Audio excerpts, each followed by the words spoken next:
Supreme court में दफ़ा 370 पर कल बहस हुई और आज भी सुप्रीम कोर्ट में इस पर बहस जारी रहेगी। आर्गुमेंट्स, अपने दलाइल जो हैं वकला साहिबान 5 जजेस का जो ये कॉन्स्टिट्यूशनल बेंच है उसके सामने पेश करेंगे और जाहिर सी बात है जज साहिबान बीच में सवाल भी पूछते हैं और जज साहिबान बीच में और ज़्यादा क्लैरिफिकेशंस भी वकला साहिबान से मांगते हैं। लेकिन कल जो हियरिंग हुई उसमें सबसे इम्पॉर्टेंट और सिग्निफिकेंट ये है कि जम्मू कश्मीर पीपल्स कॉन्फ्रेंस की तरफ से जो वकील सीनियर एडवोकेट राजीव धवन ने कल जो आर्ग्यूमेंट्स, कल जो दलाइल कोर्ट के सामने पेश किए, उन दलाइल में एक बहुत अहम नुक्ता है जो कल उन्होंने उभारा। उस नुक्ते को लेकर उन्होंने ये कहा कि आर्टिकल 370 का जहां तक ताल्लुक है, अगर आर्टिकल 370 के अंदर कोई अमेंडमेंट करना है वो आर्टिकल 368 के जरिए हो सकती है। आर्टिकल 368 भी हिंदुस्तान के आईन का हिस्सा है और आर्टिकल 370 भी हिंदुस्तान के आईन का हिस्सा था। उन्होंने सीनियर एडवोकेट राजीव धवन ने यह कहा, आर्टिकल 370 मुकम्मल तौर पर 1950 से लेकर 26 जनवरी 1957 तक अप्लाई हुआ और जम्मू कश्मीर की कॉन्स्टिट्यूएंट असेंबली के पास उनके मुताबिक ये इख्तियार था कि वो आर्टिकल 370 को अमेंड कर सकते थे। लेकिन असेंबली ने इस ताकत का इस्तेमाल नहीं किया इस आर्टिकल को अमेंड करने के लिए और 1957 में जम्मू कश्मीर की कॉन्स्टिट्यूएंट असेंबली डिसॉल्व हो गई। डिसोल्यूशन के बाद उनके मुताबिक, यानी जब कॉन्स्टिट्यूएंट असेंबली का खात्मा हुआ, इस खात्मे के बाद राजीव धवन ये कहते हैं कि उसके बाद आर्टिकल 372 और आर्टिकल 373 ये बेकार हो गए। इन दोनों आर्टिकल्स का उसके बाद जब कॉन्स्टिट्यूएंट असेंबली खत्म हो गई उसके बाद इन दोनों आर्टिकल्स को लेकर उन्होंने कहा कि ये बेकार हो गए। आर्टिकल 371 सर्वाइव किया और ये आर्टिकल 371 जम्मू कश्मीर पर लागू रहा और इसी के मुताबिक जो मामलात इंस्ट्रूमेंट ऑफ एक्सेशन में थे उनमें जम्मू कश्मीर की हुकूमत के साथ कंसल्टेशन जरूरी था, जम्मू कश्मीर की हुकूमत की राय जानना जरूरी था। लेकिन अगर आप आईन हिंदुस्तान के बाकी तमाम प्रोविजंस को, अगर आप देश के संविधान के बाकी प्रोविजंस को आर्टिकल 371 के द्वारा अप्लाई करना चाहते हैं, उसमें कंकरेंस की जरूरत थी। यानी जब भी आप कोई बिल या कोई भी कानून जम्मू कश्मीर को लेकर बनाना चाहते तो उसमें जम्मू कश्मीर की कंकरेंस, जम्मू कश्मीर की लेजिस्लेटिव असेंबली की कंकरेंस बहुत ज्यादा जरूरी थी। उसके बाद उन्होंने कहा, इसीलिए आर्टिकल 370 को अगर आप डिसॉल्व करना चाहते हैं तो आपको एक प्रॉपर प्रोसीजर फॉलो करना था भारत के संविधान को, यानी आईन हिंदुस्तान को अमेंड करने के लिए, और उसके बाद आप आर्टिकल 370 के रिपील के लिए आर्टिकल 368 में जो रास्ता बताया गया है, एन उस रास्ते के मुताबिक आपने उस तरीके से आप इसको रिपील कर सकते थे। उसके बाद थोड़ी सी और तफसीलात हैं इसमें। उसमें यह कहा गया कि जहां तक जम्मू कश्मीर के आईन को अमेंड करने का ताल्लुक है, उसकी ताकत भी मरकजी सरकार के पास नहीं थी।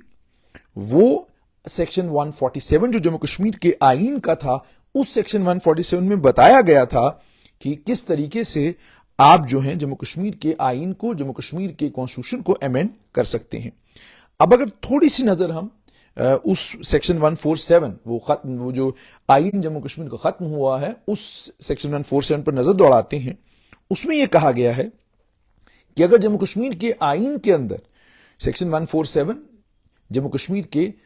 खत्म हुए आईन का या बताता है कि अगर कोई भी बदलाव आपने संवैधानिक तौर पर जम्मू कश्मीर के संविधान में करना है, उसके लिए जम्मू कश्मीर की लेजिस्लेटिव असेंबली में एक बिल इंट्रोड्यूस होगा और उसके बाद जब जम्मू कश्मीर की लेजिस्लेटिव असेंबली और जो पहले लेजिस्लेटिव काउंसिल थी, इन दोनों जगहों पर वो बिल पास होगा, वो भी 2/3 मेजॉरिटी के साथ। उसके बाद उस बिल को जम्मू कश्मीर के गवर्नर के पास पेश किया जाएगा और उसकी एक्सेंट के बाद आईन के अंदर, जम्मू कश्मीर के कॉन्स्टिट्यूशन के अंदर तरमीम हो सकती थी। उसके बाद उन्होंने ये भी कहा, आगे उसमें यह कहा गया है कि लेकिन अगर लेजिस्लेटिव काउंसिल को खत्म करने की बात आती है तो जो टोटल मेंबरशिप है असेंबली की, उन्हें बिल पास करना होगा और 2/3 मेजोरिटी से अगर जब वो बिल पास होता है तो उसके बाद ही जाकर जम्मू कश्मीर की लेजिस्लेटिव असेंबली भी खत्म होगी। आपको याद होगा कि जब जम्मू कश्मीर रीऑर्गेनाइजेशन एक्ट 2019 5 अगस्त को पार्लियामेंट में सदन में पास हुआ, उसके सदन में पास होने के बाद उसका एक इंपॉर्टेंट कंपोनेंट ये था कि जम्मू कश्मीर की लेजिस्लेटिव काउंसिल जो है वो खत्म हो गई। और इसमें आगे ये लिखा गया है, लेकिन कोई भी बिल या कोई भी अमेंडमेंट जिस के अंदर जो ये चाहती हो कि सेक्शन में कोई बदलाव किया जाए वो इंट्रोड्यूस नहीं किया जाएगा। सेक्शन 3 और 5 के प्रोविजंस के अंदर बदलाव लाने के लिए कोई भी बिल इंट्रोड्यूस नहीं किया जाएगा। और वो तमाम कवानीन जो आईने हिंद के या जो भारत के संविधान के जितने भी प्रोविजंस जम्मू कश्मीर पर लागू होते हैं उसको लेकर in relation to the state shall be introduced or moved in either house of the legislature. साफ कर दिया गया कि ना तो असेंबली में ना काउंसिल में कोई ऐसा बिल लाया जाएगा जिस बिल के जरिए ये कोशिश की जाए कि जम्मू कश्मीर के आईन के अंदर वो बदलाव किया जाए जिस बदलाव के जरिए जो भारत के संविधान के अलग अलग अनुच्छेद जम्मू कश्मीर के ऊपर लागू हैं, उन अनुच्छेदों के अंदर, उन सेक्शंस के अंदर अगर रद्दबदल करना हो तो आप नहीं कर सकते। तो साफ तौर पर ये कि जो कुछ कॉन्स्टिट्यूशन ऑफ इंडिया का जम्मू कश्मीर के ऊपर एप्लीकेबल था 5 अगस्त 2019 से पहले, उसको बदलने के लिए, उसके अंदर अमेंडमेंट या उसके अंदर संशोधन करने के लिए आप कोई भी बिल असेंबली या काउंसिल में इंट्रोड्यूस नहीं कर सकते थे। राजीव धवन ने यह कहा। उसके बाद उन्होंने एक और इंपॉर्टेंट चीज ये कही, यही था कि जब अगर आप भारत जम्मू कश्मीर के संविधान के अंदर कोई बदलाव करना चाहते हैं तो संवैधानिक तौर पर बदलाव करने के लिए आपको जम्मू कश्मीर के आईन में सेक्शन 147 को पढ़ना होगा और सेक्शन 147 में जो तरीका बताया गया है जम्मू कश्मीर के संविधान के अंदर बदलाव करने का, उसी तरीके को इख्तियार करके आप जम्मू कश्मीर के संविधान के अंदर बदलाव कर सकते हैं। आगे उन्होंने यह भी कहा कि आर्टिकल 370 का जहां तक ताल्लुक है, यह रिपोजिटरी था मर्जर एग्रीमेंट का, जिसको आपको इंस्ट्रूमेंट ऑफ एक्सेशन के साथ पढ़ना होगा और उस एक्सटेंट तक a part of the basic structure as a substitute to the merger agreement। merger agreement की जगह ये substitute था बेसिक स्ट्रक्चर का। अब उसके बाद बहुत इंपॉर्टेंट इन्होंने एक और चीज कही थी कल। आर्टिकल 370 क्या रिप्रेजेंट करता है? ये रिप्रेजेंट करता है, ये निशानदही करता है दो ताकतवर लोकतांत्रिक मूवमेंट्स को। एक तो वो जो भारत के लोगों ने लोकतांत्रिक मूवमेंट छेड़ा और दूसरा कश्मीर के लोग जो महाराजा से ये डिमांड कर रहे थे, which is what he did, जो उसने बाद में किया। उसने राज्यसभा छोड़ दी, लेकिन he didn't agree to a constituent assembly which came later. उन्होंने राज्यसभा छोड़ दी, लेकिन बाद में उस कॉन्स्टिट्यूएंट असेंबली के लिए उन्होंने माना नहीं जो बाद में बनी। जहां तक इंस्ट्रूमेंट ऑफ एक्सेशन का ताल्लुक है, उसको लेकर राजीव धवन ने यह कहा, उसने 4 कंडीशंस जम्मू कश्मीर पर लगाई थी। इसीलिए उन्होंने कहा कि मैंने एक्सटर्नल और इंटरनल सोवरेनिटी की बात की, मैंने एक्सटर्नल और इंटरनल सोवरेनिटी के ऊपर जोर दिया। यानी राजीव धवन का यह आर्गुमेंट है कि आप अगर आर्टिकल 370 को अमेंड करना चाहते हैं तो अमेंड कर सकते हैं, पर अमेंडमेंट के लिए बहुत ज्यादा जरूरी है कि आप आर्टिकल 368 का इस्तेमाल करें। अब यहां पर आर्टिकल 368 का जहां तक ताल्लुक है, उसमें भी थोड़ा सा हम लोग जाएंगे और आर्टिकल 368 को भी समझने की कोशिश करेंगे कि आर्टिकल 368 में है क्या। जहां तक आर्टिकल 368 का ताल्लुक है, इसमें बताया गया है कि भारत के संविधान का अनुच्छेद 368 ये कहता है कि पार्लियामेंट, जो संवैधानिक ताकत पार्लियामेंट के पास है, वो संविधान के किसी भी प्रोविजन को रिपील कर सकती है, तब्दील कर सकती है, और उसके लिए एक प्रावधान बताया गया है, उसके लिए एक रास्ता यह है कि अगर संविधान के अंदर कोई बदलाव करना है, उसके लिए एक बिल इंट्रोड्यूस होगा। आप राज्यसभा में इंट्रोड्यूस करें, आप लोकसभा में इंट्रोड्यूस करें, तो संविधान के किसी भी अनुच्छेद के अंदर बदलाव करने के लिए, इसको थोड़ा सा और सरल भाषा में समझाऊंगा कि अगर कॉन्स्टिट्यूशन के किसी भी आर्टिकल में आप बदलाव करना चाहते हैं तो उसके लिए कहा गया ये कि एक बिल इंट्रोड्यूस किया जाएगा पार्लियामेंट के किसी भी हाउस में, राज्यसभा में या लोकसभा में, और उसके बाद जब बिल 2/3 मेजॉरिटी से हाउस पास करता है, उसे उसके बाद महामहिम राष्ट्रपति के पास भेजा जाएगा, वो उस पर बिल पर एक्सेंट देंगी और उसके बाद जाकर जो है संविधान के अंदर संशोधन होगा, संविधान के अंदर अमेंडमेंट होगी। यानी राजीव धवन का ये मानना है, सीनियर एडवोकेट राजीव धवन का ये मानना है कि आपको अगर आर्टिकल 370 को अमेंड करना था तो उसके लिए आपके पास रास्ता आर्टिकल 368 के जरिए था। तो आप आर्टिकल 368 के जरिए जाते तो ही आप इस संविधान के अंदर के किसी भी अनुच्छेद के अंदर बदलाव कर सकते थे। आर्टिकल 368 फर्दर आगे ये कहता है कि अगर ये इस आर्टिकल के जरिए अगर ये amendment article 54, 55, 73, 162, 241, chapter 4 of part 5, chapter 5 of part 6, chapter 1 of part 11 या 7 शेड्यूल की जो लिस्ट है या स्टेट्स की जो रिप्रेजेंटेशन पार्लियामेंट के अंदर है उसके अंदर कोई बदलाव करने के लिए बिल कोई आता है तो प्रोविजन जो इस आर्टिकल के हैं उस अमेंडमेंट के लिए बहुत ज्यादा जरूरी होगा कि जो स्टेट लेजिस्लेचर हैं वो स्टेट लेजिस्लेचर्स उसको रेटिफाई करें। उस रेटिफिकेशन के लिए 1/2 ऑफ द स्टेट यानी आधी स्टेट्स कम से कम उसको रेटिफाई करनी चाहिए। तो उसके बाद जो है before the bill making provision for such amendment is presented to the president for assent, यानी महामहिम राष्ट्रपति को वो बिल पेश किया जाए एसेंट के लिए। उससे पहले बहुत ज्यादा जरूरी है कि लगभग 1/2 ऑफ द लेजिस्लेचर्स जो देश में हैं अलग अलग राज्यों में अगर वो उसको रेटिफाई करते हैं, उसका लेजिस्लेचर असेंबलीज रेटिफाई करती हैं तो उसके बाद ही जाकर जो है अमेंडमेंट जो है संविधान के अंदर होगी। यानी साफ तौर पर ये कि आपको आधे से ज्यादा स्टेट की लेजिस्लेटिव असेंबलीज में जब वो बिल जाएगा अगर वो स्टेट्स उस बिल को रेटिफाई करती हैं, उस पर अपनी मुहर लगाती हैं, वहां लेजिस्लेटिव असेंबलीज वोटिंग होती है और वोटिंग में उस बिल के ऊपर जब वोटिंग होती है तो लेजिस्लेटिव असेंबली उस बिल को अपनी रेटिफाई करती है। उस रेटिफिकेशन के बाद जाकर जो है उस बिल को महामहिम राष्ट्रपति के पास पेश किया जाएगा ताकि उसमें एक्सेंट मिले। उसके बाद यह भी कहा गया कि आर्टिकल 13 का जहां तक ताल्लुक है इस आर्टिकल के जरिए किसी कोई भी अमेंडमेंट होती है उसके ऊपर अप्लाई नहीं होगा। तो ये बेसिकली आर्टिकल 368 है जिस आर्टिकल की बात कल राजीव धवन ने की। उसके अलावा कई और चीजें कल राजीव धवन ने कही। उन्होंने एक और इंपॉर्टेंट चीज जो कल भी मैंने आपके साथ जिसका जिक्र किया था, आज थोड़ा सा तफसील के साथ मैं आपको ये बताऊं। उन्होंने कल एक इंपॉर्टेंट बात कही थी कि ऑटोनॉमी का जहां तक ताल्लुक है वो स्टेट्स के पास जो आजादी है वो that is fundamental to the constitution, वो आईन का सबसे इंपॉर्टेंट हिस्सा है। उसमें उन्होंने ये कहा कि आर्टिकल 164 की बात उन्होंने कही। उन्होंने कहा आर्टिकल 164 का जहां तक ताल्लुक है वो आर्टिकल ये कहता है कि बिहार, मध्य प्रदेश और उड़ीसा इन तीनों स्टेटों में एक सेपरेट मिनिस्टर होगा ट्राइबल अफेयर का इंचार्ज और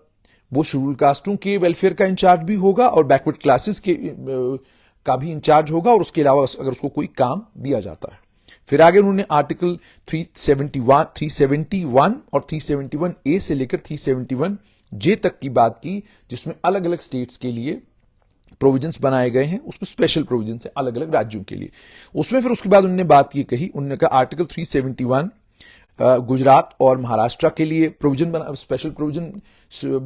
देता है, 371A नागालैंड के लिए, 371B आसाम के लिए, 371D आंध्र प्रदेश के लिए और तेलंगाना के लिए, 371E सेंट्रल यूनिवर्सिटी जो आंध्र प्रदेश की है उसके लिए, 371F सिक्किम के लिए, 371G मिजोरम के लिए, 371H अरुणाचल प्रदेश के लिए, 371L गोवा के लिए और 371J कर्नाटका के लिए। उनने कहा ये संविधान के अंदर जो आर्टिकल्स हैं ये स्पेशल प्रोविजंस इन आर्टिकल्स के जरिए बनाए गए हैं, किन के लिए? इन तमाम राज्यों के लिए। उसके बाद उन्होंने ये कहा आर्टिकल 239A और 239AA की बात भी उन्होंने की। उन्होंने कहा इसमें स्पेशल गवर्नेंस अरेंजमेंट जो है पौंडीचेरी यूनियन टेरिटरी के लिए और दिल्ली यूनियन टेरिटरी के लिए इस आर्टिकल के जरिए स्पेशल गवर्नेंस अरेंजमेंट उनके लिए बनाया गया है। उसके बाद उन्होंने ये कहा जहां तक शेड्यूल्ड एरियाज का और शेड्यूल्ड ट्राइब्स का ताल्लुक है और उसके अलावा ट्राइबल एरियाज जो हैं आसाम में, मेघालय में, त्रिपुरा में, मिजोरम में 6 शेड्यूल के अंडर ये आते हैं। इन शेड्यूल्स के अलावा उन्होंने आर्टिकल 244A और आर्टिकल 275 की बात भी की और उन्होंने ये कहा कि जब आप इनको एक साथ पढ़ते हैं तो आपको इससे ये समझ में आता है कि ये प्रोविजंस ये कहते हैं कि ऑटोनोमस स्टेट्स जो भारत के अंदर हैं, ठीक है, और उन ऑटोनोमस स्टेट्स की डाइवर्सिटी को ध्यान में रखते हुए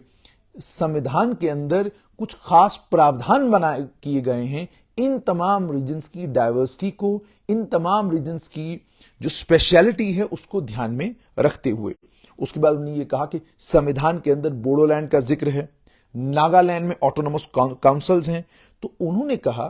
कि जो फेडरल यूनिटी है हमारे देश की, उस फेडरल यूनिटी के लिए ये सेफगार्ड्स हैं, जिस तरीके से आर्टिकल 370 जम्मू कश्मीर के लिए सेफगार्ड था। तो उन्होंने कहा it is part of the basic structure of federalism in our constitution. हमारे संविधान के अंदर जो फेडरलिज्म है उसका बेसिक स्ट्रक्चर है ये। तो उन्होंने ये कहा कि ये हदूद हैं जिन हदूद तक संविधान जाता है, ये वो लिमिट्स हैं जिन लिमिट्स तक संविधान जाता है, और अलग अलग राज्यों को और केंद्र शासित प्रदेशों को स्पेशल प्रोविजंस देता है। और उन्होंने ये भी कहा कि हमारे संविधान के अंदर ऑटोनोमस स्टेट्स का कॉन्सेप्ट है। ऑटोनॉमी जो है वो संविधान का एक अहम हिस्सा है। हमारे संविधान के लिए ऑटोनॉमी कोई अचरज वाली या अलग थलग कोई चीज नहीं है। तो कुल मिलाकर कर राजीव धवन ने जो आर्गुमेंट किए वो जम्मू कश्मीर पीपुल्स कॉन्फ्रेंस की तरफ से, सज्जाद गनी लोन भी कल वहां पर सुप्रीम कोर्ट में मौजूद थे, ये तमाम दलाइल उन्होंने सुप्रीम कोर्ट के सामने रखे। आज भी ये बहस जारी रहेगी और इसके बाद इंटरेस्टिंग पार्ट इस बहस का तब होगा जब केंद्र सरकार सुप्रीम कोर्ट के सामने अपना केस पेश करेगी, केंद्र सरकार अपने दलाइल कोर्ट के सामने पेश करेगी और बताएगी कि अनुच्छेद 370 को अमेंड करने के लिए और जम्मू कश्मीर को केंद्र शासित प्रदेश बनाने के लिए संविधान के किन अनुच्छेदों का इस्तेमाल किया गया, किस तरीके से किया गया, क्या कुछ हुआ, वो दलाइल भी जब पेश होंगे वो भी आप तक पहुंचाएंगे। ये लॉ के स्टूडेंट्स के लिए, संविधान के जानकारों के लिए और आम लोगों के लिए भी बहुत इंपॉर्टेंट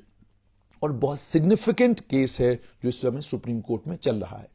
जहां इस केस के ऊपर कश्मीर बेस्ड पॉलिटिकल पार्टीज की आने वाले कल में सियासत कैसी होगी, वो कैसी सियासत करेंगे, उसका बहुत हद तक दारोमदार है। वहीं पर इस केस के आउटकम को लेकर, इस केस का आउटकम बहुत हद तक जम्मू कश्मीर को लेकर जो डिबेट है उस डिबेट को भी सेटल करने में मददगार साबित होगा। जम्मू कश्मीर की सियासी जमातों के लिए आर्टिकल 3 अनुच्छेद 370 हो या कोई और मामला हो, हमेशा उनके दिल के करीब रहा है ये मामला, क्योंकि ये वो सियासी मामला है जिस सियासी मामले को जब आप उभारते हैं तो लोग आपसे बिजली, पानी, सड़क, फेयर एंड ट्रांसपेरेंट रिक्रूटमेंट और बाकी तमाम मामला लोग आपके सामने पेश नहीं करते। आज क्या कुछ सुप्रीम कोर्ट में होगा, हमारी उस पर भी नजर रहेगी और आप तक स्ट्रेट लाइन के माध्यम से जरूर पहुंचाएंगे।